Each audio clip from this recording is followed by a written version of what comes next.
welcome to my channel. Yes, it's another van video and I'm terribly sorry, but this is just the way my life is, so please excuse the van again. In any case, let's talk about the important stuff, feeling butterflies. I just got to see this movie over the weekend and it was so wonderful. I really enjoyed it. If I could describe it in one word, I would say charming. If I could use two words, I would say charming and also silly. I mean, you see that there's a little bit silly and also charming right from the get-go because Emily has a butterfly off with her competitor Mandy. They both run their own butterfly companies and they show off butterflies and release butterflies at these birthday parties, and it's very charming and adorable, but I'm like, wow, that would probably never happen in real life, a butterfly off. So at this birthday party, Emily meets Garrett. He's a handsome man played by Kevin McGarry, of course. I mean, he hasn't been in a Hallmark movie for about 2 minutes, so we need to see more of that guy. His daughter Amanda is having a birthday party and she is adorable. I love Amanda so much. I love all the characters, really, even Mandy.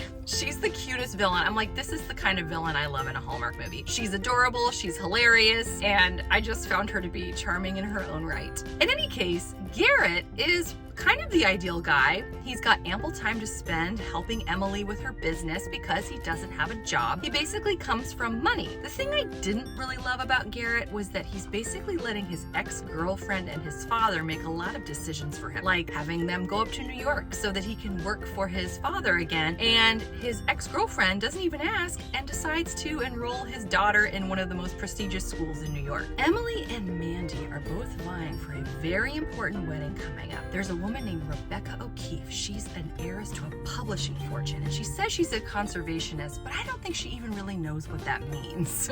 She just wants to have the most butterflies of anyone, so it gets into the press. And eventually she wants 1,501 butterflies, which is pretty much impossible. Emily and her partner, Adam, who I thought was adorable. I loved Adam so much. He was terrific. The two of them work together to see if they can get enough caterpillars. Unfortunately, there's something called OE, which is a parasite that actually infects butterflies, and it becomes a problem, so they have to call all the help in that they can in order to get enough caterpillars so they can have the butterflies necessary to do this wedding, because they want to beat Mandy at all costs. I thought it was really cool how this movie is really sprinkled with butterfly facts. I learned a lot about butterflies and even some bees and the environment at large, to the point where I was like, wait, why are we even worrying about Becca's wedding anymore? I think like she's kind of a brat, and honestly, I'm really worried about these butterflies, these caterpillars. The parasite takes about half of the caterpillars that Emily and Adam have collected. The only card they have left to play is to team up with Mandy, and it was adorable. I love that they ended up working together and that they ended up having enough butterflies for the wedding. Now, Garrett at this point had left with Amanda to go up to New York, but he changes his mind at the last minute, shows up to Becca's wedding, and then Amanda releases the 1,501st butterfly. It's a really sweet moment, especially because Amanda and Emily had spoken earlier in the movie about how Amanda missed her mother. Emily shares with Amanda that she believes that Amanda's mother is looking down on her from above. And it was a really sweet moment. I really loved that. I even really liked how the dad mentioned that Emily needed to get out of her cocoon. I loved the butterfly metaphors throughout. I thought that was great. But in any case, at the very end of the movie, Garrett says he's going to stay. My hope is that Garrett didn't decide to change his mind because his ex-girlfriend sounded intrigued at the possibility of working in Barcelona instead of staying in New York. We hope that's not the case, but the fact that it was mentioned towards the end of the movie kind of makes you wonder, like, if that did have a part to play. In any case, they do have a beautiful scene at the very end, and I'm really happy for Emily, and it was a beautiful ending, a really satisfying movie. So this movie wasn't technically delivered during Spring Into Love, but it's still a March movie, so I have to ask, did this bring those spring surprises? And the answer is absolutely yes. Even down to the details of the houses, like Mandy and Emily's houses. They're both like Eastery spring colors. I mean, they were perfect. I also loved all the butterfly clothes, mainly worn by Mandy and also Amanda.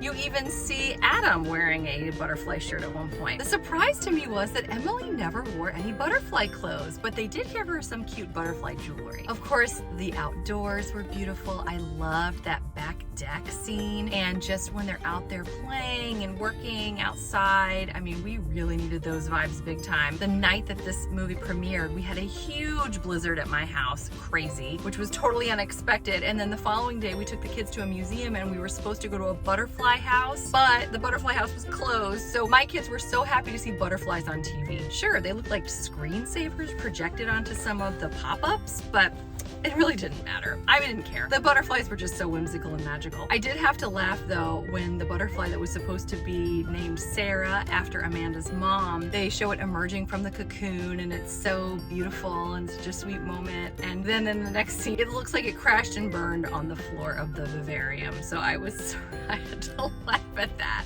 So let's talk about the romance, the rom and the rom-com. Did you know that Kayla Wallace and Kevin McGarry are dating in real life, that they met on the set of When Calls the Heart, and they've actually been dating? I have a link to an article below in my description if you have any interest in learning a bit more, or you can just Google it. My favorite scene in terms of romance was definitely when, and they showed it in the trailer, when they're digging in the dirt and then he gets dirt on his face and they start running and playing in the dirt, and of course the mom in me that's less than fun is going, it's going to be really hard to get those stains out. How lame am I? Anyway, but I thought they were so cute when they're lying in the grass looking at the clouds, and I just thought, oh, again, this movie is just so charming and just romantic throughout. Let's talk about the com and the rom-com, what I pretend is the cringe or moan. You know, they paint a couple people as the potential villains in this movie. There's Mandy, who I found to be honestly quite adorable. And then there's Jill, who is sort of omnipresent in Garrett's life and making decisions for him and always looking hyper fancy. But I have to tell you, the real villain for me in this movie was actually Emily's dad. I did not care for him one bit. I didn't like when she said she didn't need a man in her life, and he's like, well, if you say so. And then good night, the things that he said to Garrett when Garrett came over to the house. First of all, the reason her dad is there is because Emily said he had no boundaries. He let himself into her house and was just gonna bake and make her bake with him, which is like, oh, that's not good. And then he's saying these things. He's talking about how she's got a crush on Garrett and how poor Emily was left at the altar. And I just thought, this guy is the worst.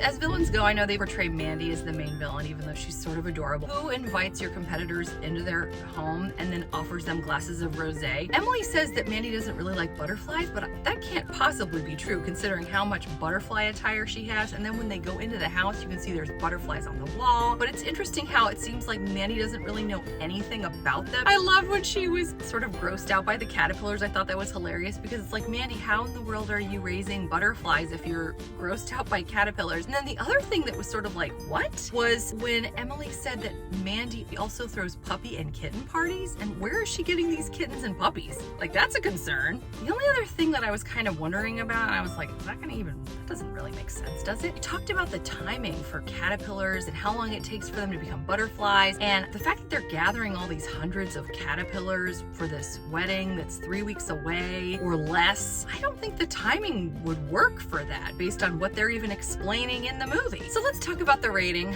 I have to say, again, this movie was just adorable. It's like just the nicest thing you just want to see when spring is starting to come. It really gets you ready for the season. I thought that Emily was so adorable. I loved her. She was just so cute. I loved Amanda, and Garrett was okay. I was a little worried about him though because he was just letting Jill and his dad sort of make decisions for him while he's just busy playing with butterflies. So I'm not sure that Garrett's like the best guy in the world, but I mean, he seems nice and I'm glad he had all that extra time that he could devote to helping Emily. But still, I learned something. I laughed, I oohed and awed, I got a little teary. I'm going to give this movie 4 butterflies out of 5. And now it's time for my new-ish segment, Bee's Fantasy Sequel. What would I want to happen if they made another movie? Well, first of all, Mandy and Emily's new business thrives, and Garrett also really gets in there, and the three of them work together with Adam, of course, to make it a great business. One thing I was kind of concerned about throughout this movie, they talked about how there wasn't enough milkweed, and there's parasites, and the farmers are killing things with their pesticides, and yet they don't seem to have a lot of milkweed just on hand. They're going into forest to get it, and I think it's great that they're bringing more butterflies out into the world, but aren't they going to be in competition for what little food there is based on what I'm hearing? So in my fantasy sequel, they would also have those fields where you saw them playing. Maybe they could turn some of those fields into milkweed that they could sell or distribute so that all of the butterflies that they let go would have something to eat as they're going around. Although I think milkweed is specific to monarch butterflies, but still I know monarchs could use all the help they can get. In fact, I was so inspired by this movie that I actually looked online, and I've added a couple links in my description below for websites not affiliated with me at all that you could get your own milkweed plants and plant those so that you can help butterflies in your area. And the other thing I would add to this fantasy sequel is Mandy and Adam get together, and they have a beautiful wedding, and of course they release beautiful butterflies at the end. Well, that is it for me. I had so much fun watching this movie and then talking to you about it. Let me know your thoughts in the comments below. I'm also really excited. My next one is going to be In the Presence of Love, which I cannot be more excited about. If you'd like any more content, I have it here. Otherwise, I hope you're doing well. And since this is a spring movie, I'm going to say I hope your life is in full bloom. Take care. Bye.